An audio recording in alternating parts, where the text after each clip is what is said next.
గాక. దేవునికి స్తోత్రం. హల్లెలూయా. ఇంతవరకు పాటల ద్వారా దేవుని నామాన్ని మనము మహిమపరుచుకొని ఉన్నాం.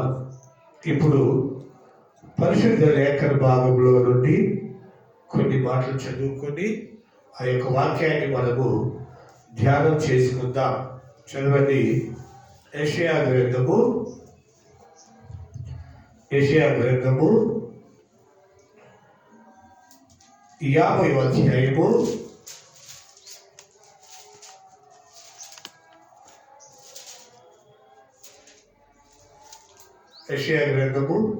50వ అధ్యాయము 2వ వాక్యం ఒకసారి మనం చదువుకుందాం. నేను వచ్చినప్పుడు ఎవడును నిలవలేకపోనేలా ఎవడును లేకపోనేలా నేను పిలిచినప్పుడు ఎవడును ఉత్తరం ఇయ్యకుండానేలా నేను పిలిచినప్పుడు ఎవడును ఉత్తరం ఇయ్యకుండానేలా నా చేయి విమోచించలేనంత కురచ అయిపోయేనా విడిపించుటకు నాకు శక్తి లేదా నా గద్దింపు చేత సముద్రమును. చాలు. ఇక్కడ మనం చదువుకున్న మాట ఏంటంటే, నేను వచ్చినప్పుడు ఎవడును లేకపోనేలా నేను పిలిచినప్పుడు ఎవడును ఉత్తరం ఇయ్యకుండానేలా నా చెయ్యి విమోచించలేనంత కొరచైపోయేనా విడిపించుటకు నాకు శక్తి లేదా నా గద్దింపు చేత సముద్రమును ఎండబెట్టుదును నదులను ఎడారిగా. ఇది మనం చదువుకున్న మాట. ఈ మాట యెషయా ప్రవక్త ద్వారా మనకు అనుగ్రహించబడిన మాట. ఈ మాట దేవాది దేవుడు ప్రజలకు తెలియచేస్తున్నటువంటి ఒక వర్తమానపు మాట. ఏమని ఆయన వర్తమానం తెలియజేస్తున్నాడంటే, నేను వచ్చినప్పుడు ఎవరును లేకపోనేలా. పోయిన వారం మనం తెలుసుకున్నాం ఈ మాట. ఆయన వచ్చాడు, వస్తున్నాడు, వచ్చేసాడు. వచ్చి ఈ సర్వలోకానికి సువార్తను ప్రకటించి తిరిగి పరలోకానికి ఆరోహణమయ్యి తన పరిశుద్ధాత్మను ఈ భూలోకానికి పంపించి ఈ పరిశుద్ధాత్మ ద్వారా అనేకులను ప్రేరేపించి దేవుని సువార్త మానవుడు ప్రకటిస్తున్నాడు. చివరికి ఆయన చెప్పిన మాట ఏంటంటే, నేను వచ్చి తలుపును ఎదుట తీసాను, దాన్ని ఇంకా ఎవడు కూడా వేయనేరడు అని మనం చదువుకున్నాం. పోయిన వారం మనం వాక్యం చెప్పుకున్నాం. ఇప్పుడు ఆయన అంటున్నాడు, నేను వచ్చాను, మీతో మాట్లాడుతున్నాను. రెండవదిగా ఆయన అంటున్నాడు, నేను వచ్చినప్పుడు ఎవరు లేకపోయేలా నేను పిలిచినప్పుడు ఎవడును ఉత్తరమియ్యకుండుటేలా. గమనించాను, దేవుడు మాట్లాడే దేవుడు కదా. మనమందరం అనేక పుస్తకాలు చేసుకుంటున్నాం. మన దేవుడు మాట్లాడే దేవుడు.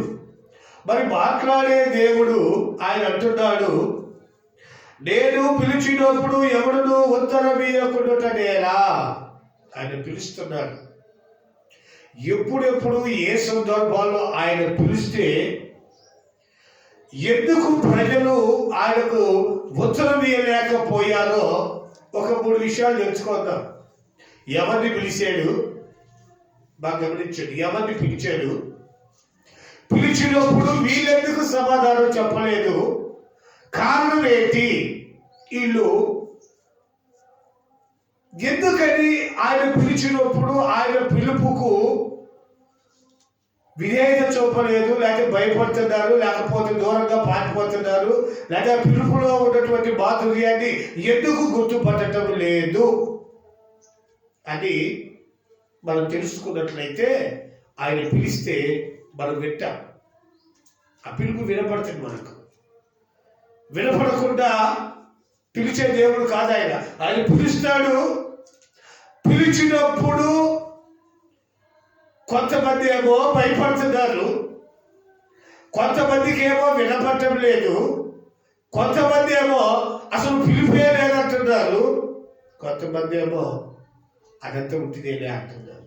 సరే, ఆయన ఎవరెవరిని ఏ రీతిగా పిలిచాడో, పిలిచిన వారి పరిస్థితులు ఏంటో మొదటి నుంచి మనము జ్ఞాపకం చేసుకుందాం. ఒకసారి చదవండి. ఆదికాండము 3వ అధ్యాయము 9వ వాక్యం ఒకసారి చదవండి. దేవుడైన యెహోవా ఆదామును పిలిచి నీవు ఎక్కడ ఉన్నావనెను. దేవుడైన యెహోవా ఆదామును పిలిచి నీవు ఎక్కడ ఉన్నావు అనెను. అందుకతడు నేను తోటలో నీ స్వరము వినినప్పుడు దిగంబరిగా ఉంటిని కనుక భయపడి దాక్కొన్నాను. చాలు. యేసయ్య దేవాది దేవుడు ప్రతిరోజు ఆదాముతో మాట్లాడుతుంటారు. అనేక సందర్భాలలో ఈయనతో కూడా సహవాసము కలిగి ఉంటారు. ఆయన వచ్చి ఆదాముతో మాట్లాడి, ఆదాం, నా ప్రియమైన కుమారుడా ఆదామా, ఇదిగో ఈ జంతువులు చూడు, దీనికి ఏ పేరు పెడదాం? దానికా పులి అని పేరు పెడదాం. పులియా? సరే, పులే. మరి దీనికే పెడదాం? ఇది చిన్నగా ఉంది, పిల్లి అని పెడతాం. ఇవన్నీ మీకు ఎందుకు చెప్తున్నానంటే, దేవుడు నరునితో ఈ రీతిగా మాట్లాడి నరుడు ఏ పేరు వాటికు పెట్టాడో వాటినే స్థిరపరిచాడంట. ఎంత ఘనత ఇచ్చాడో దేవుడు గుర్తుపట్టండి మనిషికి. ఆయన వచ్చి మాట్లాడుతున్నాడు. ఈయన ఏ పేరు పెడితే, ఈయన ఏ నిర్ణయం తీసుకుంటే ఆ నిర్ణయానికి కట్టుబడి ఉన్నాడు. ప్రతి విషయాల్లో నరునికే ఒక ప్రత్యేకతను ఇస్తున్నాడు దేవుడు. దేవుడు చెప్పలేదు జంతువుల పేర్లు, సృష్టించాడు అంతే. పేర్లు పెట్టింది ఆదామని రాసించాడు. ఆదాము వాటిని ఏ పేరు పెట్టాడో ఆ పేరునే స్థిరపరిచాడు అని బైబిల్లో. దేవుడు ఇంత ఘనత ఇచ్చిన దేవుడు ఈయనను నిత్యము ఈయనతో మాట్లాడే దేవాది దేవుడు ఒకరోజు క్యాకేసి, ఆదాం ఎక్కడున్నావంటే చెట్ల సాట్లు దాక్కొని భయపడిందాడంట. ఈ భయం రావడానికి కారణం ఏంటంటే ఈయన చేసినటువంటి అతిక్రమమైనటువంటి పాపమే ఇందుకు కారణం. ఆయన మాట్లాడలేని దేవుడు కాదు, ఆయన మాట్లాడే దేవుడే. ఎప్పుడైతే ఈ మనిషి అతిక్రమము చేసి పాపాన్ని చేశాడో, దేవునికి విరోధమైన పని, దేవుడి ఆజ్ఞను మీరిన పని చేసినప్పుడు అప్పుడు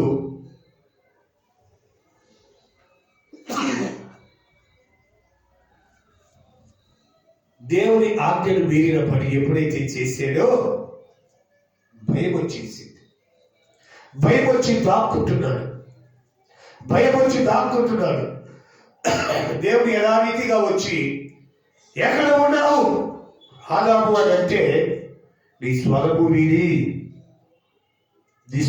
విని నేను దాక్కుంటున్నానయ్యా, నాకు భయంగా ఉంది. కారణం ఏంటయ్యా అంటే ఆయన చేసినటువంటి పాపము. దేవుడు చెప్పినటువంటి ఆజ్ఞల్లో లేకుండా ఆజ్ఞను మీరి చేసినటువంటి పాపానికి ఈయన భయపడిపోతున్నాడు ఆదాము. సరే, ఇంకా చాలా మందిని పిలిచాడు దేవుడు. ఒకసారి చదవండి. 1 సమూయేలు గ్రంథము 3వ అధ్యాయము 4వ వాక్యాన్ని ఒకసారి మనం చదువుకుందాం. యెహోవా ఆ సమూయేలును పిలిచెను. యెహోవా సమూయేలును పిలిచెను.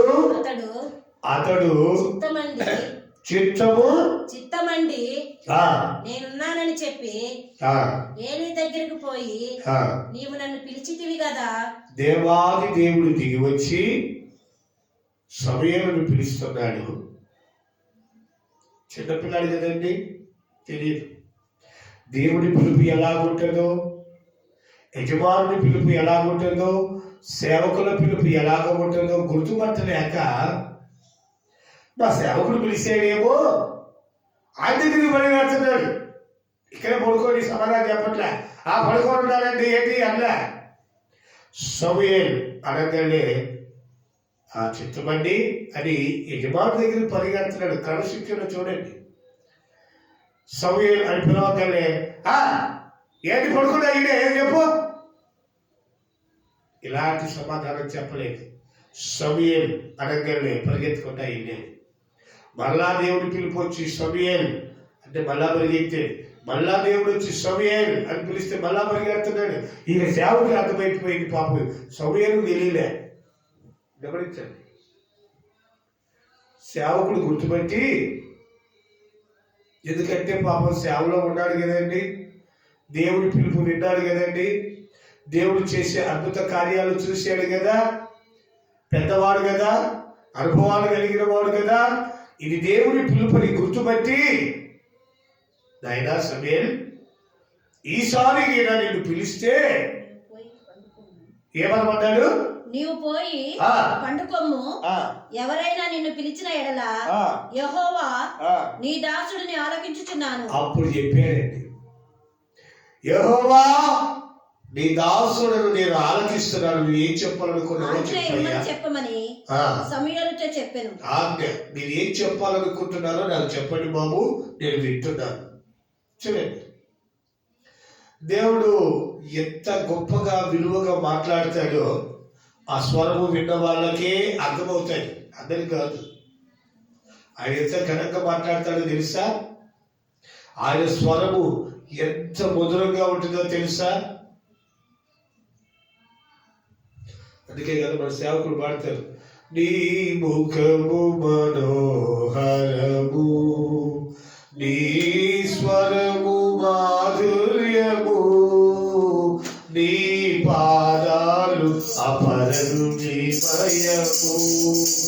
యేసయ్యా నా ప్రాణ ప్రియుడా, మనగలనా నిన్ను వీడి క్షణమైనా. యేసయ్యా నా ప్రాణ ప్రియుడా, మనగలనా నిన్ను వీడి క్షణమైనా. నీ ముఖము మనోహరము, నీ స్వరము మాధుర్యము, నీ పాదాలు అపరిమితము. ఆయన స్వరము మనోహరము. మనగలనా అంటే నేను బ్రతకగలనా అని. మనగలనా క్షణం అంటే మనం జన్మైంది, మనం అంటే మనం అనుకుంటారు. మనం అంటే నేను బ్రతకలేను. నీ స్వరము వినకుండా, నీతో మాట్లాడకుండా, నీకు ప్రార్థించకుండా, నిన్ను స్తుతించకుండా నేను బ్రతకలేను. మనగలనా క్షణమైన మంచి ఆత్మీయ అర్థం కలిగినటువంటి పాట. ఆయన స్వరము అంత మనోహరంగా, అంత సుమధురంగా ఉంటుంది. అది వింటే తెలుస్తుంది. వినకుండా ఆయన స్వరం అలాగుంటుంది, ఇలాగుంటుంది అనుకుంటే తెలియదు. వినండి, ఆయన స్వరము వినండి. అదే చెప్తున్నాను నేను. ఆయన స్వరము మీరు వినాలంటే ఎలా ఉండాలి? ఆయన స్వరము మనుషులమైన మనము వినాలంటే మన బ్రతుకు ఎలా ఉండాలో ఈరోజు మీకు చెప్తాను. అదొక మాట చెప్తాను, నీకేం చెప్పండి. ఆయన మనతో మాట్లాడాలని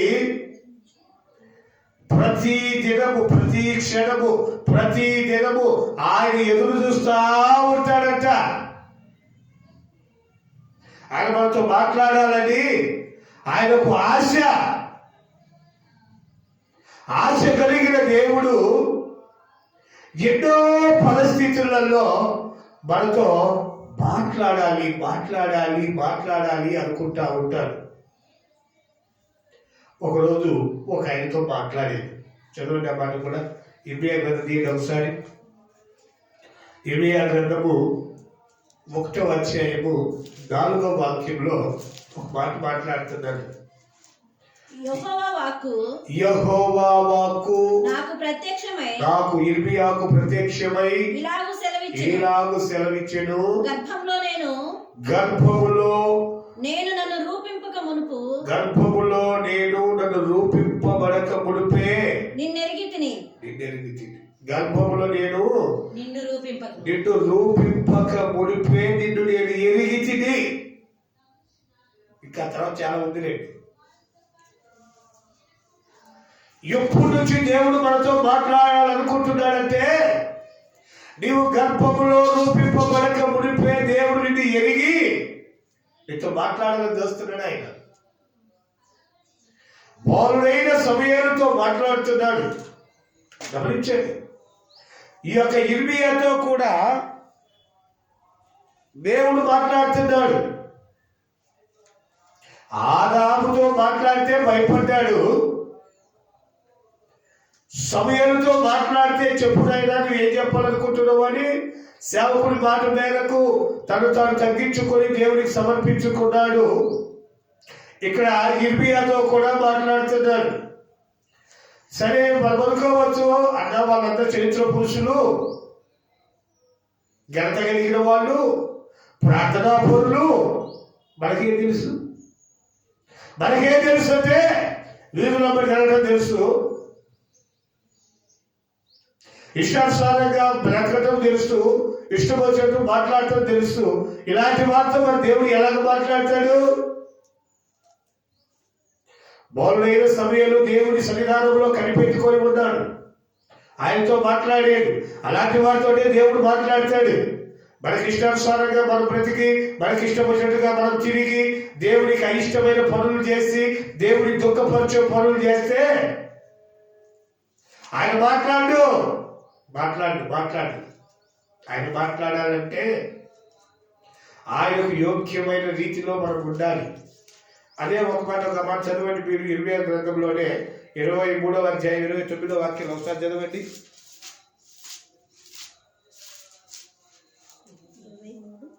29 ఒకసారి చదవండి.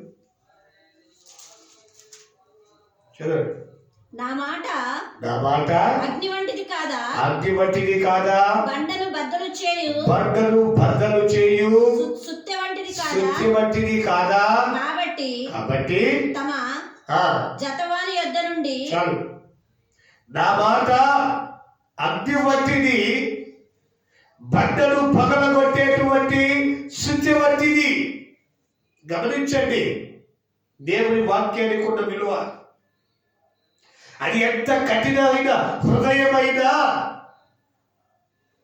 ఆ హృదయాన్ని, ఆ రాతి హృదయాన్ని మెత్తటి మాంసములాగా చేయగలిగిన శక్తి ఒక్క దేవుని మాటకే ఉంది. అదే చెప్తున్నాడు.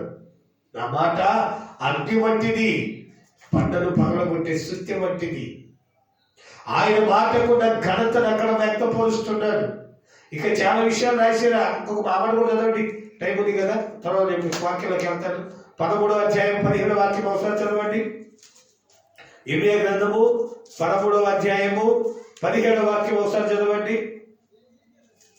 చెవియొగ్గి వినుడి, యెహోవా ఆజ్ఞ ఇచ్చుచున్నాడు. గర్వపడకుడి, ఆయన చీకటి కమ్మ చేయక మునిపే మీ కాళ్ళు చీకటిలో కొండలకు తగలకయు. ఇర్మియా ప్రవక్త రాసిన గ్రంథము 13వ అధ్యాయము 17వ వాక్యము.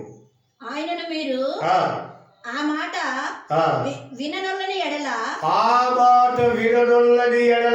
మీ గర్వమును బట్టి నేను చాటున ఏడ్చెదను. అది మీ గర్వమును బట్టి నేను చాటున ఏడ్చెదను. యెహోవా మంద చెరపట్టిబడినందున ఆ మాట విననందున, ఎవరు దేవుని మాట విననందున ఆయన దేవాది దేవుడు చాటుకు పోయి ఏడుస్తున్నాడట. మనము చేసేటువంటి ఈ క్రియల వలన దేవుడి ఏడవటం ఏంటండి? దేవుడి ఏడవటం ఏంటి చెప్తున్నాడు మన ఆయన. నేను చాటుకు వెళ్ళి ఏడుస్తాను, ఎందుకంటే మీరు నరకంలోనికి వెళతారని, మీరు పాపంలోనికి వెళతారని, అగ్నిలాంటి తన మాటలు మీరు విలువీయకుండా మీ జీవితాన్ని వ్యర్థపరుచుకొని పాపంలోకి వెళతారని ఆయన బాధ. ఆయన చెప్తున్నాడు, నా మాట అగ్ని వంటిది, బండను పగలగొట్టే సత్యం వంటిది. కానీ మీరు నా మాట వినటం లేదు. నా మాట మీరు విననందున నేను చాటుకు వెళ్ళి ఏడుస్తున్నాడు. అందరూ అంటారు, దేవుడు మాట్లాడతాడా? మాట్లాడతాడా బాబు? మీరు ఆయన మాట్లాడితే మీరు వినలేకపోతున్నారు. మీ అపరాధముల చేతను పాపముల చేతను మీరు చచ్చిన వారై ఉండగా, చచ్చినోడికి ఏమి వినపడుతుంది? మీ పాపముల చేత అపరాధముల చేత మీరు చచ్చిన వారై ఉన్నారు.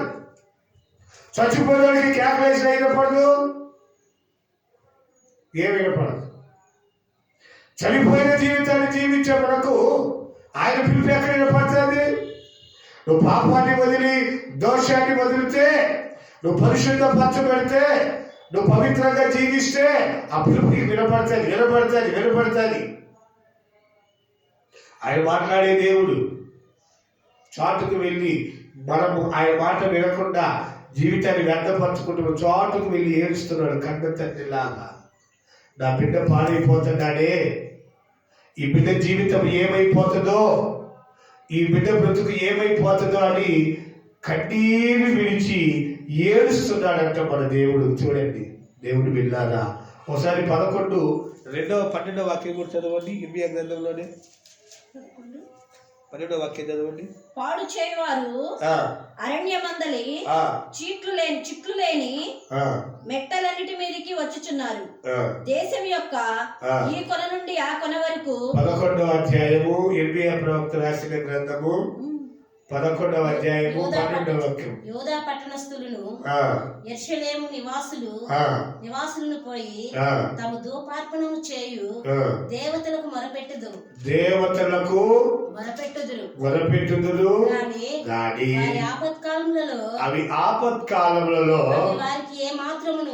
వారికి ఏమాత్రమును రక్షింపజాలవు. యూదా, ఈ పట్టణములో లెక్క చొప్పున నీకు దేవతలు ఉన్నవి కదా, నీకు దేవతలు ఉన్నారు కదా. యెరూషలేము నివాసులారా, బయలు దేవతకు ధూపం వేయవలనని మీ వీధులు లెక్క చొప్పున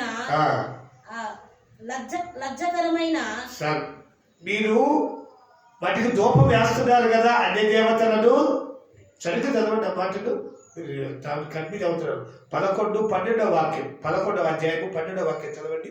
యూదా పట్టణస్థులు యెరూషలేము నివాసులను పోయి తమ ధూపార్పణము చేయు దేవతలకు మొరపెట్టుదురు. కానీ వారి ఆపత్కాలములలో అవి వారిని ఏమాత్రము రక్షింపలేవు. మాట్లాడే దేవుడు చెప్తున్న మాట. మీరు వెళ్ళి అనేక దేవతలకు మీరు పూజలు చేస్తున్నారు, లేకపోతే వారిని ఏదో మీరు అడుగుతున్నారు కదా, అవి మీతో మాట్లాడవు, మీకు ఏ మేలు చేయవు. మీరు చేసేటువంటి ఆ యొక్క ప్రయత్నాలన్నీ వ్యర్థము అనే చెప్తున్నాడు. ఈయన మాట్లాడే దేవుడు కనుక, రోషం కలిగిన దేవుడు, ఆయన ఇక్కడ ఎత్తి చూపుతున్నాడు. మీరు వాళ్ళకు మొరపెడుతున్నారు, ప్రార్థన చేస్తున్నారు, మీరు ఏదో చేస్తున్నారు, అవి వినవు, మీకు ప్రతిఫలం ఇవ్వవు. వాటి ఎందుకు మీరు పూజ చేస్తున్నారు? వాటి వల్ల మీకేమిటి ప్రయోజనము? నేను మాట్లాడే దేవుడి కదా, నా దగ్గరికి రండి, మీ జీవితాలు ఆశీర్వదించబడతాయి. అదే దాంట్లో ఒక మాట చదవండి. 7:13 చదవండి. ఇర్మియా గ్రంథము 7వ అధ్యాయము 7వ అధ్యాయము 13వ వాక్యం చదవండి. నేను మీతో ఆ. మాట్లాడినను నేను మీతో మాట్లాడినను పెద్దల కడ లేచి మీతో మాట్లాడినను మీరు వినకయు మిమ్మల్ని పిలిచినను మీరు ఉత్తరమియ్యకయు ఉండిన వారై ఈ క్రియలన్నిటినీ చేసితిరి గనుక ఈ పైన చదివితే ఉంటాయి ఆ క్రియలన్నీ. ఈ క్రియలన్నింటినీ చేసి తిరిగి కనుక నేను షిలోహునకు సారీ నేను ఉదయమునే లేచి మీతో మాట్లాడతాను, పెద్దల కడనే లేచి మీతో మాట్లాడతాను. నేను నిద్రపోయేవాడిని కాదు, ఎందుకంటే ఇశ్రాయేలును కాపాడువాడు కొడుకును నిద్రపోడు. నేను పెద్దల కడనే వచ్చి మీతో మాట్లాడతాను, మీరు వింటం లేదు. మీరు చేసిన ఈ క్రియలను బట్టి నా స్వరము మీకు వినపడటం లేదు. మీరు చేసిన ఈ పాప సంబంధమైన విషయాలను బట్టి మీకు వినపడటం లేదు. నేను మాట్లాడే ఉంటే వినేటువంటి మీకు ఆ కృప లేకుండా పోయింది. 26 కూడా ఒక మాట ఉంటుంది, చదవండి. 7వ అధ్యాయం 26వ వాక్యం కూడా చదవండి ఒకసారి, చదవండి. సేవకులందరినీ నీ యొద్దకు పంపుచు వారు నా మాట వినకయున్నారు చెవి యొగ్గక ఉన్నారు, తమ మెడను వంచకయున్నారు, తమ మనస్సును కఠినపరుచుకొని ఉన్నారు. వారు తమ పితరుల కంటే మరి దుష్టులైరి. వారు తమ పితరుల కంటే మరీ దుష్టులైపోయారండి, మరీ దుష్టులైపోతున్నారు. పాతల కాలంలో ఉన్న నీతి న్యాయాలు ఈ రోజుల్లో లేకుండా పోయాయి. చాలా మంది నానుడిగా అంటారు, ఆ పాతల కాలంలో మంచి వాళ్ళండి, పెద్ద మనుషులండి, వారికి కూడా నీతి కూడా వీళ్ళకు లేకుండా పోయింది. ఇష్టానుసారంగా బ్రతుకుతున్నారు. ఆయన మాట్లాడుతుంటే వినపడటం లేదు, వీళ్ళకు వెనవచ్చటం లేదు.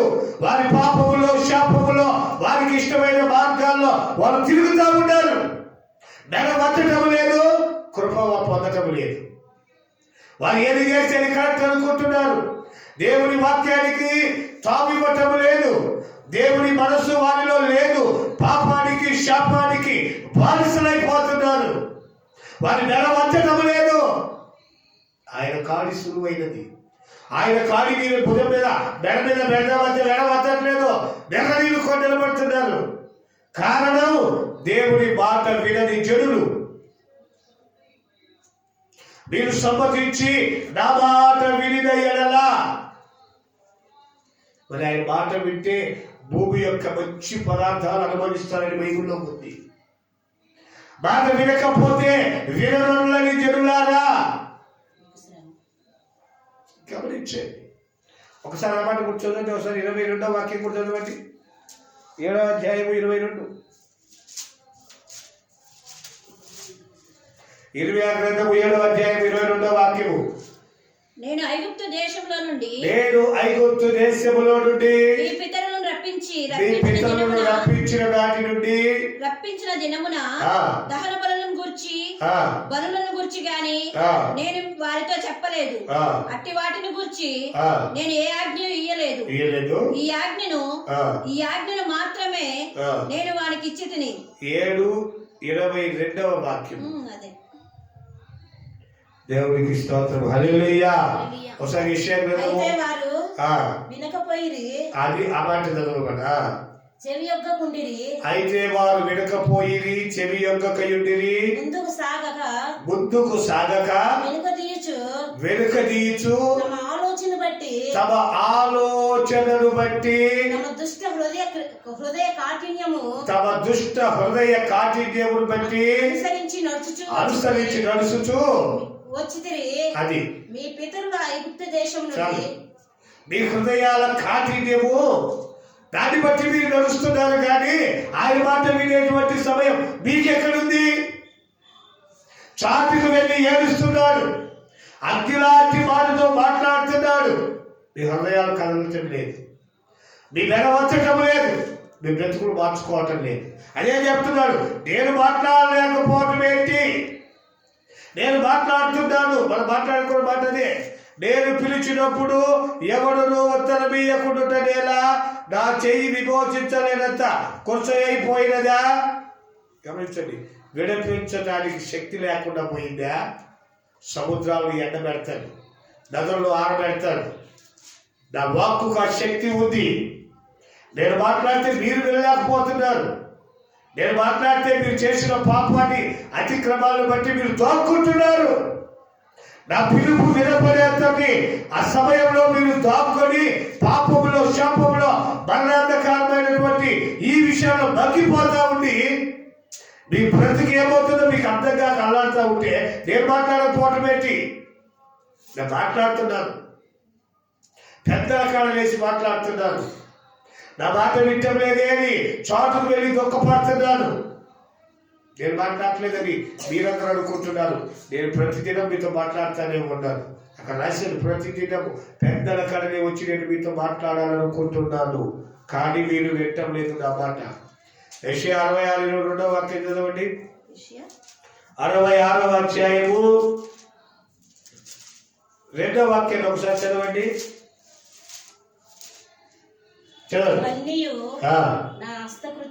ఇవన్నీ నా హస్తకృత్యములు, అవి నా వల్ల కలిగినవి. యెహోవా సెలవిచ్చుచున్నాడు. ఎవడు దీనుడై హృదయం గలవాడై నా మాట విని వణుకుచుండునో వానినే నేను దృష్టించుచున్నాను. అది ఎవడు దీనుడై నా మాట విని వణుకుచుండునో వాడిని నేను దృష్టి పెడుతున్నాను. నా మాట విని వణుకుతూ ఉంటాడే వాడిని చూస్తుంటాను. నేను దృష్టి పెట్టిన బట్టి చూస్తుంటాను. వాడిని కాపాడుతాను, రక్షిస్తాను, విడిపిస్తాను, వాడిని ఉన్నతమైన స్థలాలకు తీసుకెళ్ళిపోతాను. నా మాట విని విని విని వినండి. ఆయన మాట వినండి. ఎందుకు పాపంలో కొట్టుకుపోతారు, శాపాన్ని అనుభవిస్తారు. ఆయన ఏం మీకు భారమైన మాట ఏం చెప్పడు. నిన్నువలే నీ పొరుగును ప్రేమించాలి ఆయన చెప్పేది. నీ దేవుడైన యెహోవా నన్ను ప్రేమించి నన్ను పూజ చేసుకో, ప్రార్థన చేసుకో, నీ పొరుగువాడిని ఏది ఆశించబాక. ఇదే ఆయన చెప్పింది. ఆయన పెద్ద భారమైన ఏం చెప్పలే. నీ పొరుగువాడిని ఏది ఆశించబాక. గమనించండి, నీ పొరుగువాడిని ఏది ఆశించబాక అని చెప్తున్నాడు ఆయన. అంతే. అది కాక నీకు ఎవరు చెప్పాడా?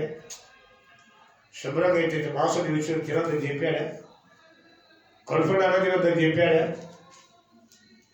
మంచి దుస్తులు వేసుకోవద్దని చెప్పాడు. మంచి దుస్తులు కట్టుకోమని చెప్తున్నాడు ఆయన. ప్రశస్త వస్త్రాలు కట్టుకోనండి, మీరు కడుపార భోజనం చేయడం దేవుడిచ్చి వరమని చెప్తున్నాడు.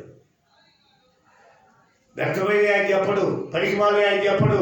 పనికి వచ్చేది ఏదైనా ఉంటే నీ పొరుగు వాడి జోలికి వెళ్ళబాక, వాడిని ఏది ఆశించబాక, వాడి దగ్గర నువ్వేం తీసుకోబాక, వ్యర్థంగా వాడి జోలికి పోయి లేనిపోయి గొడవలు పడి ప్రాణాలు మీద తెచ్చుకోబాకండి. నీ పొరుగు వాడిని ఏది ఆశించవద్దు. ఆయన చెప్పినది ఒకటే. నువ్వు ఎలాగ సంతోషంగా ఉండాలని కోరుకుంటామో వారు కూడా అలాగ సంతోషంగా ఉండాలని కోరుకో. అంతేగాని నీ దరిద్రం పనులని చేసి ఆ కుటుంబంలో స్విచ్ పెట్టబాక, ఆ కుటుంబాన్ని నాశనం చేయబాక, ఆ కుటుంబాన్ని పాడు చేయబాక అని చెప్తున్నాడు దేవుడు. నీ పొరుగు వాడిని ఏది ఆశించవద్దు. పూచిక పుల్లనైనా సరే నువ్వు ఆశించవద్దు. నీ పొరుగు వాడిని ఏదైనా నువ్వు ఆశిస్తే దేవుని మహోగ్రతకు తావించిన వాడు అవుతాం. కాబట్టి ప్రియమైన దేవుని బిడ్డలారా, ఆయన మాట్లాడే దేవుడు కనుక ఆయన మనతో మాట్లాడటానికి వచ్చినప్పుడు మనము వినేటువంటి స్థితిలో, పరిస్థితులలో ఉండాలి. మనం వినకపోతే ఆయన చాటుకు వెళ్ళి ఏడ్చుకుంటాడంట. నా బిడ్డలు పాడైపోతున్నారే, వారి బ్రతుకు వ్యర్థమైపోతుందే, వారు పాపంలో పడిపోతున్నారని మన తండ్రిని మనం దుఃఖ పెట్టేవారిగా ఉండాలా, ఆనందపరిచేవారిగా ఉండాలా? మనం తండ్రిని ఆనందపరిచేవారిగా ఉండాలి. యేసయ్య భూలోకంలో పుట్టినప్పుడు తండ్రి ఆనందపడి, ఈయన నా ప్రియ కుమారుడు, ఈయన యందు నేను ఆనందిస్తున్నాను అని చెప్పి సాక్ష్యం ఇస్తున్నాడు. బాప్తిస్మం ఇచ్చి యోహాను పుట్టినప్పుడు జనులందరికీ ఆనందం కలిగింది అని బైబిల్లో రాయబడి ఉంది. మనం పుట్టినందుకు మన పక్కోళ్ళు ఏడవకూడదు. మనం పుట్టినందుకు మన యజమానులు ఏడవకూడదు. మనం పుట్టినందుకు మన సంఘ నాయకులు ఏడవకూడదు. మనం పుట్టినందుకు నితోటి విశ్వాసులు ఏడవకూడదు. వారి దుఃఖానికి నువ్వు కారణం కాకుండా ఆయన చెప్తున్నాడు. ప్రియమైన దేవుడి బిడ్డలారా, ఆయన మనతో మాట్లాడుతున్నటువంటి మాట ఏంటంటే, నా మాట విని ఎవరైతే వణుకుచుండునో వాడి యందు నేను దృష్టి ఉంచి ఉన్నాను. ఇంకా చాలా ఉన్నాయి ఆయన మాట్లాడే మాటలు. ఇంకోటి కూడా చదవండి, సమయం మీకు చెప్తాను. 58:7 చదవండి యెషయా గ్రంథము.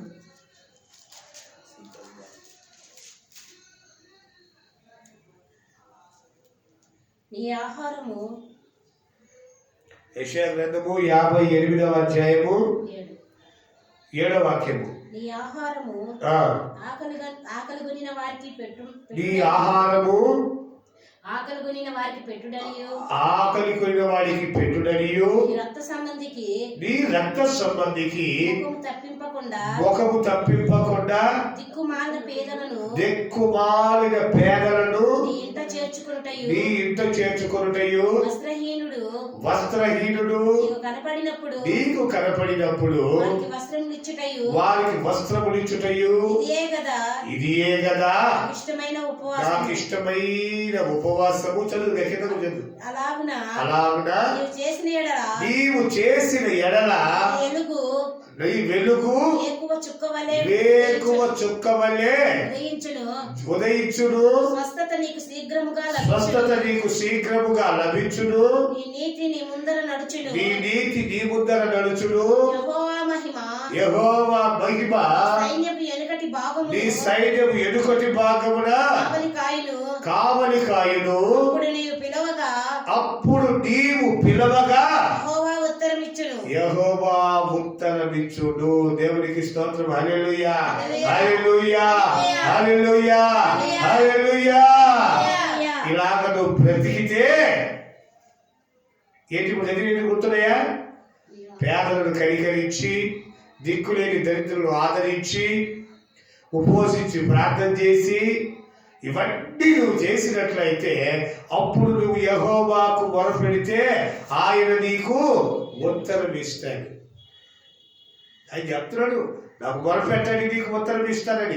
ఏ రీతిగా ఉంటే ఉత్తరం ఇస్తాడు అది చెప్తున్నాడు ఇక్కడ. దిక్కులేని దీన దరిద్రులను మీరు కనికరించండి. పేదలను కనికరించేవాడు యెహోవాకు అప్పించేవాడు. నీ పొట్టకు మీరే దిగి, నీ బ్రతుకు నువ్వే బ్రతికి, నేను వచ్చి విశ్వాసంతో బ్రతుకుతున్నావంటే వ్యర్థమది. దిక్కులేని దీనులను దరిద్రులను నీవు ఆదరించు. ఎవరైనా ఆకలి కొనేవాడుంటే పట్టణ అన్నం పెట్టు. దేవునికి ఇష్టమైన పనులు చేస్తే ఆయన నీతో మాట్లాడతాడు రా బాబు అని చెప్తున్నాను నేను. దేవునికి ఇష్టమైన పనులు ఏంటో అక్కడ రాసే లిస్టు. నీవు అప్పుడు యెహోవాకు మొరపెడితే నీకు ఉత్తరం ఇస్తాడు, నీతో మాట్లాడతాడు. ఇవన్నీ చేయకుండా పక్కన పెట్టి నా ప్రాణమా తినుము తాగుము సుఖించుము, నీకు సరిపడి మంది తెచ్చిపెట్టాను, ఇంకొక తరానికి కూడా సరిపోయిన సంపాదించి పెట్టాడు, నువ్వు తిని తాగి సంతోషంగా అంటే అది దేవుడు వినే మాట కాదు. నువ్వు ఎలాగ బ్రతికితే ఆయనకు మొరపెడితే ఆయన నీతో మాట్లాడతాడో క్లియర్గా రాశాడు అక్కడ. ఆ బ్రతుకు ఆ ఉన్నతమైన జీవితాన్ని కొనసాగించు. అప్పుడు నీవు మొరపెడితే ఆయన నీకు ఉత్తరం ఇస్తాడు. అట్ట కాకుండా అది పక్కన పెట్టి నా మొర విను అని ఏ మొర విను? నువ్వు చేయాల్సింది చెయ్యి. నువ్వు బస్ టికెట్ కొనుక్కుంటే బస్సులో వెల్లడిస్తారు, రైలు టికెట్ కొనుక్కుంటే రైల్లో వెల్లడిస్తారు. ఆ యాజ్ఞ మీది అది చేయకుండా నువ్వు పోయి రైల్లో బస్సులో ఎక్కేవనుకో చెవు పట్టుకొని దించులవుతారు కిందికి. ఎలా సైతం నువ్వు చెయ్యాల్సిన చెయ్యి, ఆయన చెప్పింది చెయ్యి. అప్పుడు నువ్వు క్షేమంగా కూర్చోబెట్టి తీసుకెళ్తాడు ఎక్కడికి కావాలంటే అక్కడికి. నువ్వు ఎక్కడికి వెళ్ళాలంటే అక్కడ క్షేమంగా తీసుకెళ్ళి నువ్వు ఎక్కడ ఆపండి అక్కడ ఆపి నిన్ను కిందికి దించుతారు. ఇది పక్కన పెట్టి ఆయన చేయమన్నది చేయకుండా అబ్బా నేను పరిశుద్ధులు అయిపోయిన అబ్బా చర్చిలో కూర్చున్నా, ఇక నేను చర్చిలో కూర్చున్నా, బస్సులో కూర్చుంటే కుదరదమ్మా, టికెట్ కొనాలి. చర్చిలో కూర్చుంటే కుదరదమ్మా, బాప్తిస్మం పొందాలి. చర్చిలో కూర్చుంటే కుదరదమ్మా, మారుమనసు పొందాలి. చర్చిలో కూర్చుంటే కుదరదమ్మా, ఆయన క్రియలు చేయాలి, ఆయన చెప్పినవన్నీ వినాలి, ఆయన ఆజ్ఞానుసారంగా బ్రతకాలి, నీతో మాట్లాడాలంటే ఇవన్నీ చేయాలి. ఆయన మాట్లాడతారులేండి, దేవాది దేవుడు ఎక్కడ, మనం ఎక్కడంటే మీరు ఎక్కడే సహవాసం లేని బ్రతుకు అక్కడికి వెళ్ళదు. ఆయనతో సహవాసం కలిగి ఆయన వలె మార్చబడి ఆ ఉన్నతమైన జీవితాన్ని జీవించాలి అని చెప్తున్నాను నీకు. ఈ ఘనమైన మాటలు మత్తయి సువార్త చదువుకుంటే వాళ్ళకి అర్థం కావు. ఎంతసేపు యేసు ప్రభు వచ్చాడు, కొరడాలతో కొట్టించుకోండి, బుల్ల కిరీటం పెట్టించుకొని పరలోకం పోయాడు, ఇవి నేర్చుకుంటే ఆయన శ్రమలు తెలుస్తాయి తప్ప ఆయన ఆజ్ఞలు తెలియవు.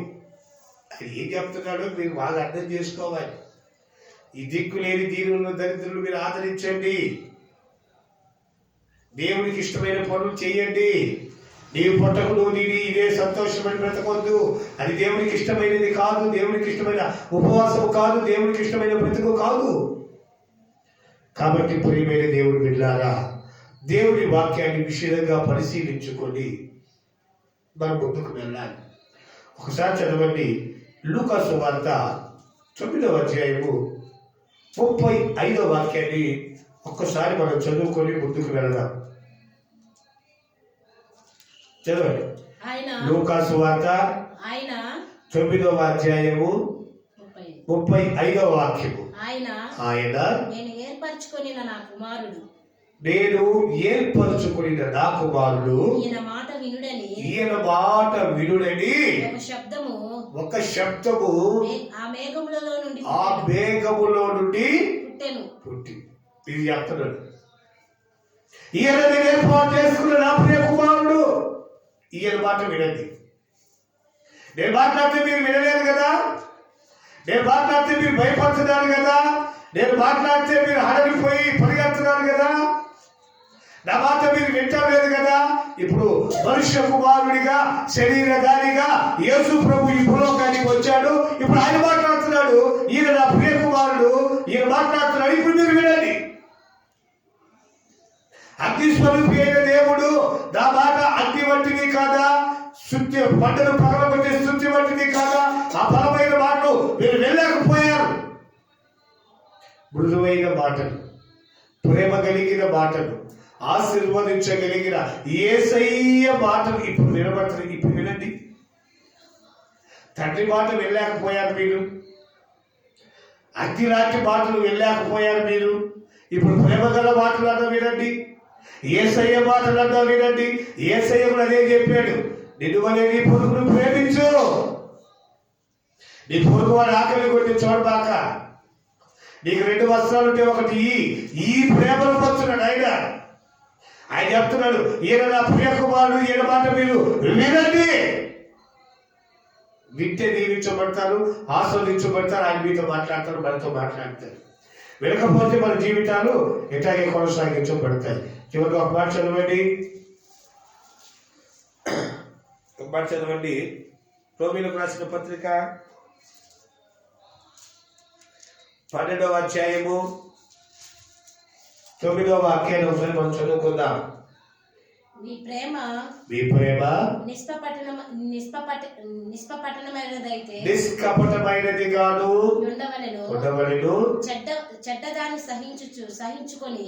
చెడ్డదాన్ని అసహించుకొని మంచి దానిని హత్తుకొని ఉండుడి. సహోదర ప్రేమ విషయములలో ఒకరినొకడు అనురాగము గలవారై ఘనత విషయములో ఒకరినొకడు గొప్పగా ఎంచుకొని. ఇది చెప్తున్నాడు దేవుడు చెప్పే మాటలు.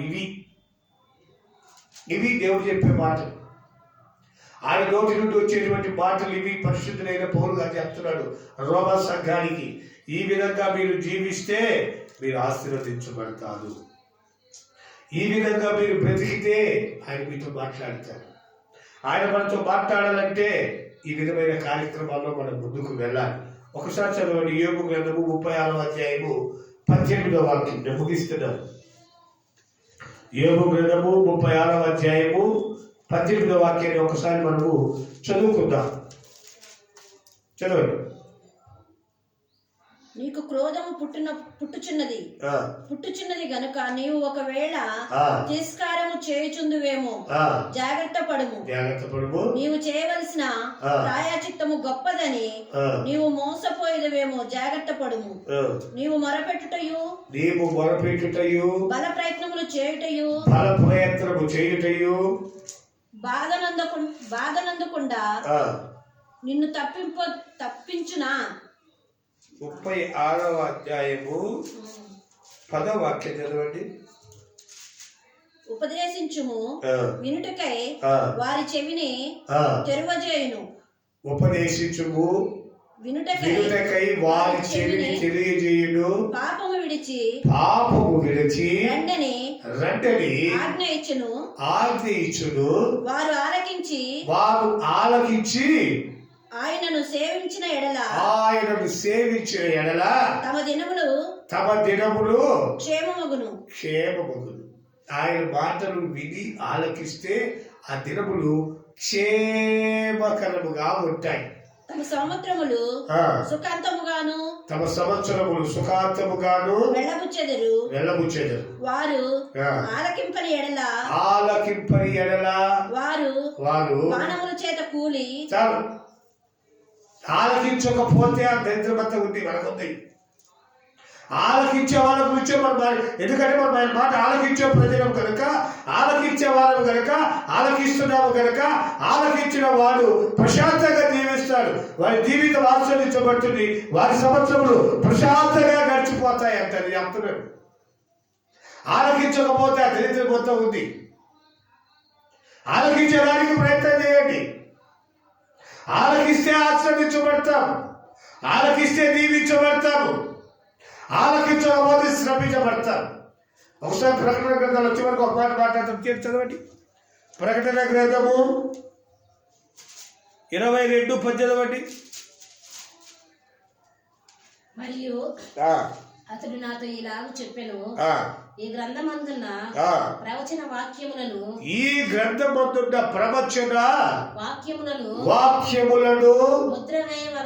ముద్ర వేయవలదు.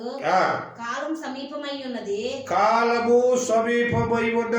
అన్యాయం చేయవాడు ఇకను అన్యాయమే చేయనిమ్ము. పవిత్రుడైన వాడు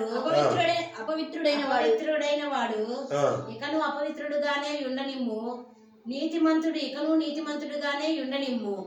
పరిశుద్ధుడు ఇకను పరిశుద్ధుడుగానే ఉండనిమ్ము. ఇదిగో త్వరగా వచ్చుచున్నాను. 10వ వాక్యం మళ్ళీ చదవండి. ప్రకటన 22:10 చదవండి. మరియు అతడు నాతో ఇలాగ సెలవిచ్చెను, చెప్పాడు. అది ఆయన ఇలాగ చెప్తున్నాడు. ఇవన్నీ జరుగుతాయి ఇంకా అని ఆయనకి ఇప్పుడు ఇలా చెప్తున్నాడు. దేవుడు అన్ని చెప్పి అయిపోయి అనేక కార్యక్రమాలన్నీ చెప్పి ముగించి ఇక చివరిగా చెప్తున్నాడు. అది అర్థం సరిగ్గా ఈ గ్రంథమందున్న ప్రవచన వాక్యములకు ముద్ర వేయవలదు. కాలము సమీపమైనది. అన్యాయం చేయవాడు. ఆయన చెప్తున్నాడు. ఇక లాస్ట్ మాట, చివరి మాట చెప్తున్నాడు.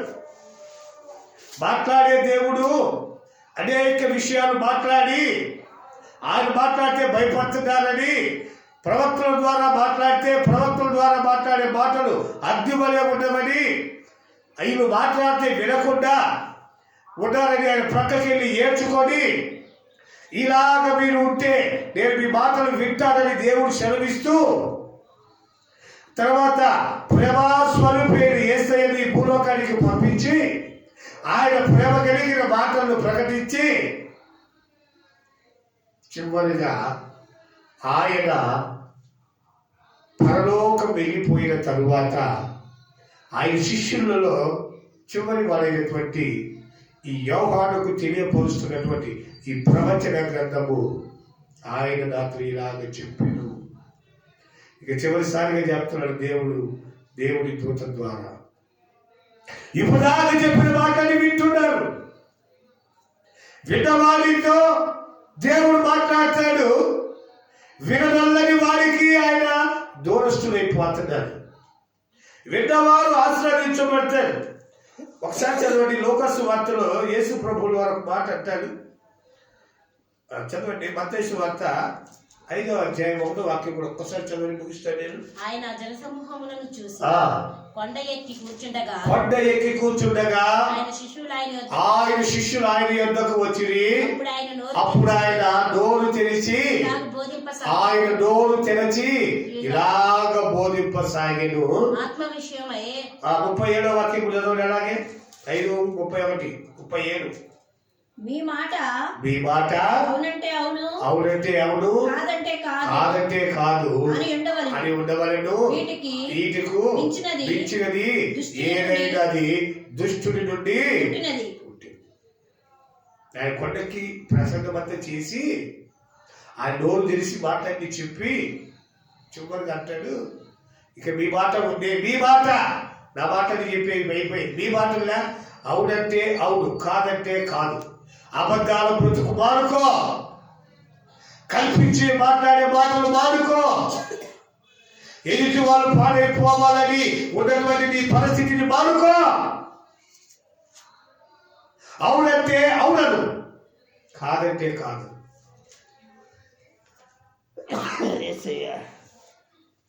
నీ మాట అవునంటే అవును ఉండాలి, కాదంటే కాదని ఉండాలి. అంతకు మించి ఏదైనా ఉంటే అది దుష్టుడి ద్వారా పుట్టిందేనంట. ప్రియమైన దేవుని బిడ్డలారా, ఆయన మనతో మాట్లాడుతున్నటువంటి మాటలను మనం అనేకం ఈరోజు విన్నాం. కొంతమంది భయపడిపోయారు, కొంతమంది విధేయత చూపిన కూడా తెలియాలి కదా మీకు. ఒకసారి చదవండి, ఎబ్రిల్ పత్రిక చదవండి 11:8 చదవండి. విధేయత చూపిన వాళ్ళు కూడా తెలియాలి కదా. ఎబ్రిల్ పత్రిక 11వ అధ్యాయం 8వ వాక్యం చదవండి. అబ్రహాము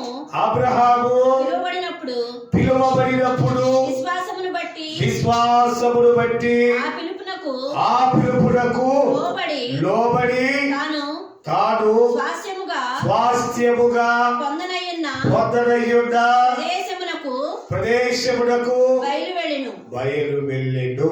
దేవునికి స్తోత్రం. హల్లెలూయా, హల్లెలూయా. చెప్పండి హల్లెలూయా. పిలుపుకు లోబడి ఆయన పొందనయ్యున్నటువంటి ఆ స్వాస్థ్యమునకు ఆయన ఎదురు చూస్తా ఉన్నాడు. ఏమిటి ఆ స్వాస్థ్యం అంటే? పర సంబంధమైన నూతన యెరూషలేము పట్టణము. ఆయన పిలిచినప్పుడు పిలుపుకు లోబడ్డాడు అబ్రహాము. ఆయన పిలిచే దేవుడు, మాట్లాడే దేవుడు. మనం అనుకుంటున్నాము ఆయన మాట్లాడాడు అనేది పిచ్చి మాట. మాట్లాడతాడు.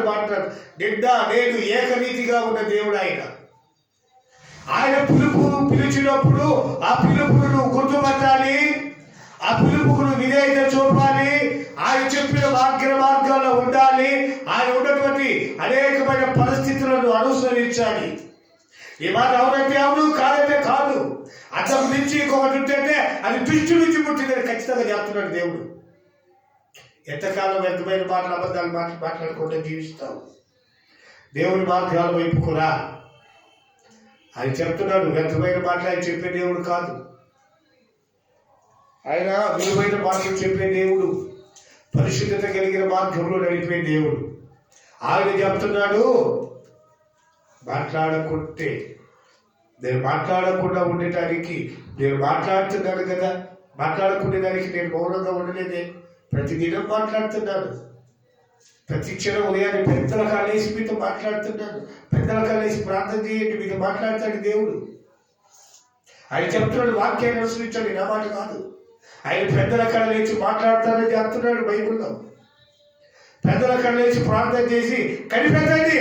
తెల్లవారుజాము ప్రార్థన చేసి కనిపెట్టండి రా బాబు. దేవుడు మాట్లాడతాడు. మాట్లాడకుండా ఆయన చెప్పిన మాట వినకుండా ఉండాలంటే మీ పాపముల చేత, అపరాధముల చేత మీరు చచ్చిన వారయ్యండి. చచ్చినోడికి వినపడదు, వాడి మాట్లాడలేదు వెళ్ళాను. జీవము కలిగి ఉంటే నువ్వు మాటలు వింటావు. నీలో ప్రాణం ఉంటే నువ్వు ఆ మాటలు వింటావు. నీలో ప్రాణం ఉండాలంటే నువ్వేం చేయాలంటే యేసయ్యను ప్రార్థించుకొని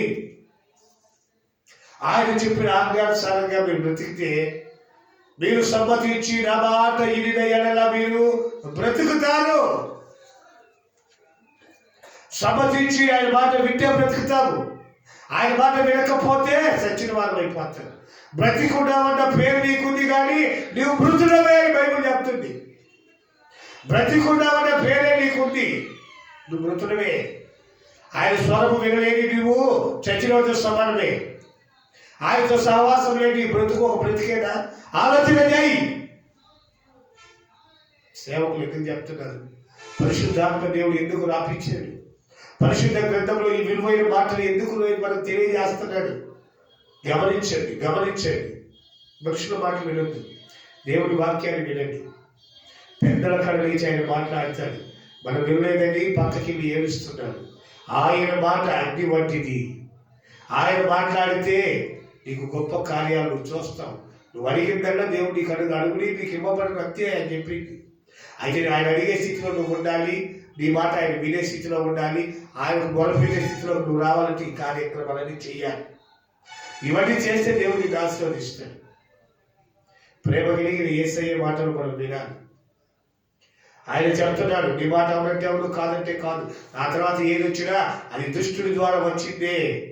నిజం చెప్పు, నిజం చెప్పు. నువ్వు పాపం చేయకపోతే నిజమేం చెప్తావు, నువ్వు పాపం చేస్తే నిజం చెప్పలేదు. అదే గుర్తుపెట్టుకోండి. పాపం చేయనప్పుడు ధైర్యంగా నువ్వు నిజమే చెబుతావు. ఎవరైనా సరే పాపం చేసావు, ఆ పాపాన్ని కప్పిపెట్టుకోవడానికి ఇంకొక అబద్ధం చెప్పాలి. ఆ పాపాన్ని కప్పిపెట్టుకోవడానికి మరొక అబద్ధం చెప్పాలి.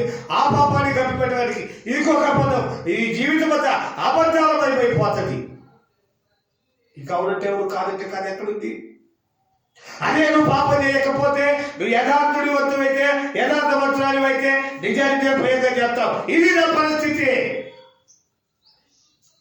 నిజమే చెప్తావు. ఉన్నది ఉన్నట్టే చెబుతావు. నువ్వు కొట్టు చెప్పు, ఇదే నిజం. ఒకటే మాట. ఇది ఈ యొక్క యథార్థ స్థితి కావాలని దేవుడు కోరుకుంటున్నాడు మన నుండి. అవునంటే అవును, కాదంటే కాదు. ఎంతకు మెస్సే కాబట్టి ఒకటే అన్నారు, మా దేవుడు మమ్మల్ని రక్షించగలిగిన శక్తిమంతుడు. ఒకవేళ రక్షించకపోయినా మాకు పర్వాలేదు, మేము ప్రతి ఒక్క మొక్కం. అది యథార్థత. ఆ యథార్థతను దేవుడు ఎప్పుడు వదిలిపెట్టడు. ఆ యథార్థతను దేవుడు ఎప్పుడు విడికెట్టే దేవుడు కాదు. ఆ యథార్థత మనకుంటే దేవుడు ఇచ్చేగా మనం దీవించి ఆస్వాదించి ఆ కృపగల రాజ్యానికి తీసుకెళ్తాడు. ఈ సంబంధమైన భూ సంబంధమైన ఈ దళితుల బ్రతికేందుకు యేసయ్య 33 సంవత్సరాలు తిరిగి ఎక్కువైపోయింది. మన మాట 40 ఏళ్ళు 50 ఏళ్ళు 60 ఏళ్ళు బతుకుతానే సాగదీస్తానే ఉంటాం. కారణం అబద్ధము, జోదము, వ్యర్థమైన మాటలు, పనికి బాధతనము. ఇది మన బ్రతుకుల్లో ఉంది. యథార్థంగా చూసి చంపేస్తారు, నిజంగా కొడతారేమో. ఇది ఈ బ్రతుకులో మనం బ్రతుకుతా ఉన్నంతసేపు నువ్వు అవునంటే అవును, కాదంటే కాదు బ్రతుకులో లేవు. ప్రియమైన దేవుని బిడ్డ, ఆయన మనతో మాట్లాడుతున్నటువంటి విషయం ఏంటంటే, మనతో దేవుడు మాట్లాడటానికి వచ్చినప్పుడు మనం ఆయన స్వరము వినేవారిగా ఉండాలి. ఆయన స్వరము విన్నట్లయితే ఆయన దేవుడు మనకు అవసరమైన అనేకమైన మనకు అనుగ్రహిస్తాడు. అడుగుడి మీకు ఇవ్వబడును, మీరు మొరపెట్టుడి ఆయన మీకు ఉత్తరం ఇస్తాడు. ఆయన దేవుడు వాక్యం సెలవిస్తుంది. ఆ వాక్యానికి మనం విధేయత చూపుదాం. మన మాట అవునంటే అవును, కాదంటే కాదు. ఈ మాటలో మనం ఉన్నట్లయితే దేవుడు మనతో మాట్లాడతాడు. మనలో ఇంకా పాపం ఉందా, శాపం ఉందా, వ్యర్థమైన మాటలు ఉన్నాయా, అబద్ధపు మాటలు ఉన్నాయా, మన బ్రతుకులో ఇంకా దేవుడికి ఆయాసకరమైంది ఏదైనా ఉందేమో వెతికి దాన్ని దూరం చేసుకొని పరిశుద్ధపరచబడి పవిత్రపరచబడి ఆయన మార్గంలోనికి వెళదాం. మోకరించండి, కళ్ళు మూసుకోనండి, ప్రార్థన చేసుకుందాం. మోకరించి కళ్ళు మూసుకోనండి, ప్రార్థన చేసుకుందాం. మోకరించి కళ్ళు మూసుకున్నబడి ఒక క్షణం ప్రార్థన చేద్దాం. అయ్యా, నేను నీ స్వరము వినాలని ఆశపడుతున్నాను దేవా. నీ స్వరము వినాలంటే నాలో ఇంకా ఏదైనా మీకు ఆయాసకరమైనది ఉందేమో దయతో క్షమించండి నాయన. నీ ఆజ్ఞ మార్గంలో నడుస్తాను, నీకు ఇష్టమైన జీవితాన్ని జీవిస్తాను, నీకు నచ్చిన బ్రతికే బ్రతుకుతాను. కానీ నాకు ఇష్టమైన బ్రతుకు, నాకు నచ్చిన బ్రతుకు, పాప సంబంధమైన జీవితం నాకు అక్కర్లేదు. నేను అవునంటే అవును, కాదంటే కాదు. ఆ మాట మీద నిలబడి బ్రతుకుతాను. ఆయన నన్ను కాపాడు, కరుణించు, నీ పవిత్రతలో నడిపించు, నీ పవిత్రతలో స్థిరపరచు. నీవు మాట్లాడితే నేను బ్రతుకుతాను. పాపముల చేత, అపరాధముల చేత చచ్చిన నా జీవితాన్ని అయ్యా మీ మాటతో జీవాన్ని కలిగించి మీరు మాతో మాట్లాడి, మేము మాట్లాడినప్పుడు మాకు వంతులను ఇవ్వండి. దీనులను దరిద్రులను ఆదరించే వారిగా మేము ఉండాలి. నీ కృపకు యోగ్యులుగా మార్చబడాలి. నీ దీవెనకు వారసులుగా తీర్చబడాలి. ఈ లోకము దాని ఆశలు గతించిపోయి చిట్ట చివరి దినాల్లో ఉన్నాము. నాయన మీరు మాట్లాడండి, మేము బ్రతుకుతాం. మాతో మాట్లాడండి. ప్రార్థన చేసుకోనండి, ప్రార్థన చేసుకోనండి. ప్రేరేపించబడే వాళ్ళు ఒకరు ప్రార్థన చేయండి.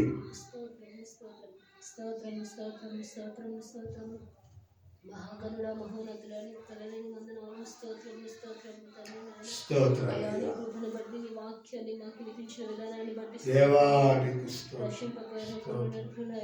నీ హస్తం కొరచకాలేదు తండ్రి. వాక్యంతో మాట్లాడినందుకు వందనాలు తండ్రి. నాయన యేసయ్యా నాయన పెద్దల కాడేసి నాయన ఆయా అనేక బిడ్డలు దర్శిస్తున్నావు తండ్రి. నాయన అయా నీ స్వరమును వినే కృపను అనుగ్రహించండి నాయన. అయా నాయన కాలపు నాయన నేను ధ్యానించుకునే కృపను అనుగ్రహించండి. అయా నీ కృపలో బలపరచండి నాయన. నీకు స్తోత్రము నాయన. అయా నూతన గృహాన్ని నాయన, నూతనమైన నాయన పరిశుద్ధమైన మందిరాన్ని ఇచ్చినందుకు నీకు వందనాలు తండ్రి. అయా నాయన నీ పరిశుద్ధమైన మందిరంలో కొరతలు నాయన అవి తీర్చండి తండ్రి. నాయన నీకు స్తోత్రములు నాయన. అయా ఎప్పుడు నాయన నీవు నాయన ప్రతిష్ఠ చేయాలో నాయన సమయంలో నాయన సకాలంలో సమృద్ధిగా దయచేయండి తండ్రి. నీకు స్తోత్రములు నాయన. యేసయ్యా నీకు వందనాలు తండ్రి. అవకాశ వాక్యం విప్పండి తండ్రి. నాయన అయ్యా నాయన అనేక బిడ్డల్ని నడిపించండి, అనేకమైన సువార్థికులను నడిపించండి, అనేకులని నీ వైపు త్రిప్పే కృపలో మమ్మల్ని వాడుకోనండి తండ్రి. అయ్యా నాయన మందిరంలో కావలసిన కొరతలన్నీ నాయన అవసరతలు తీర్చండి నాయన. నీకు స్తోత్రములు నాయన. నీకు వందనాలు తండ్రి. యేసయ్యా నీకు స్తోత్రం. నీ వాక్యం ద్వారా విన్న ప్రతి బిడ్డలు నాయన మారు మనసు రక్షణ మార్గంలో నడిపించండి నాయన. నీకు స్తోత్రములు నాయన.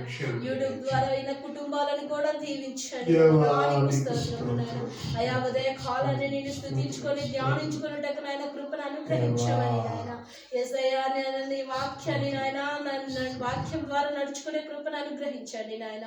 అయ్యా నీ వాక్యంతో మాట్లాడినందుకు అనేక బిడ్డలకు మారు మనసు రక్షణ దయచేయండి నాయన. నీకు వందనాలు స్తోత్రాలు చెప్తుంది నాయన.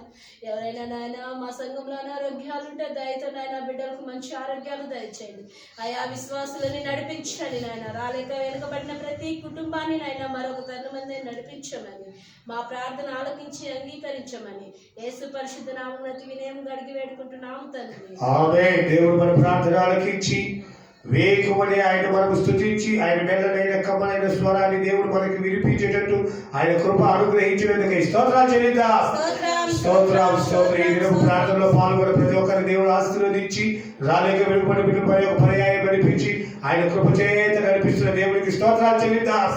స్తోత్రం స్తోత్రం స్తోత్రం. రైల్వే స్టేషన్ కాలనీ, ఎస్టేట్, అలాగే సుందరయ్య కాలనీ, డ్రైవర్స్ కాలనీ అనేక మంది దేవుడి మీద కుటుంబాలను దేవుడు ఆశీర్వదించి దీవించి ఆయన కృప చేత వర్ధిల్ల చేసి ఆయన నిత్య నివాసానికి అనేక పరిశుద్ధులు సిద్ధపరుస్తున్న తండ్రి కుమార పరిశుద్ధాత్మ త్రియేక దేవునికి స్తోత్రాలు చెల్లిద్దాం. స్తోత్రం స్తోత్రం. పరిశుద్ధుడా జీవాన్ని ప్రతి నీకు స్తోత్రం నాయన. ఎంతవరకు నీ పరిశుద్ధ వాక్కులతో మీరు మాట్లాడారు, అందును బట్టి నీకు స్తోత్రం. మీరు మాతో మాట్లాడాలని మాట్లాడుతున్న ప్రతి మాటను బట్టి నీకు స్తోత్రం. వినగలిగిన చెవిని, గ్రహించగలిగిన హృదయాన్ని మీరు మాకు దయచేయమని ప్రార్థిస్తున్నాను. నీకు స్తోత్రం. ఇక అనేకులు యూట్యూబ్ ద్వారా నీ బిడ్డలు వింటున్నారు. బిడ్డ ప్రతి బిడ్డతో మీరు మాట్లాడండి. బిడ్డ ప్రతి బిడ్డతో మీరు మాట్లాడండి. ఆ బిడ్డ జీవితంలో ఒక అద్భుత మహత్కార్యాన్ని మీరు జరిగించమని ప్రార్థిస్తున్నాను. దేవానికి స్తోత్రం. అవసర మినిస్ట్రీ సేవకులు, విశ్వాసులు, అయ్యా నడిపిస్తున్న నాయకులు ప్రతి ఒక్కరిని మీరు దీవించి అంచెలంచెలుగా వర్ధించి మీ కృప చేత బలపరచండి నాయన. నీకు మేము అడగవలసినవి కొద్ది మీరు విస్తవలసిన విస్తారములయ్యేవి కనుక నాయన మాకు ఏది అవసరమో మీరు బాటముగా ఎరిగి ఉన్న దేవుడు కనుక నిర్మించబడుచున్న మందిరము కూడా త్వరగా నిర్మించబడి అయ్యా ప్రారంభోత్సవం జరగాలి. కావలసిన ప్రతి ఈవిని మీరు దయచేయండి. ప్రతి అవసరం యేసు నామములో తీర్చండి నాయన. అనేక నీ పరిశుద్ధులు రావాలి, నీ బిడ్డలకు ప్రార్థించాలి, నీ దీవెనలు పొందాలి. ఆ ప్రాంతం అంతా ఆశీర్వాదకరముగా మార్చబడాలి. అటు కృపలో స్థిరపరిచి బలపరిచి నడిపించి ఈ ఆదివారపు దీవెనలతో నింపి పంపబడి యేసయ్య పరిశుద్ధ నామం పేరిట అడిగి వేడుకొనుచున్నాము పరమ తండ్రి, ఆమేన్. మన తండ్రి అయిన దేవుని ప్రేమ, కుమారుడైన యేసయ్య కృప, పరిశుద్ధాత్మ దేవుని అన్యోన్య సహవాసం మనకును సకల పరిశుద్ధులకును సదాకాలము తోడయ్యుండి నడిపించుడుగాక. ఆమేన్. దేవునికి స్తోత్రం. హల్లెలూయా. అందరికి వందనాలు. దేవునికి స్తోత్రం.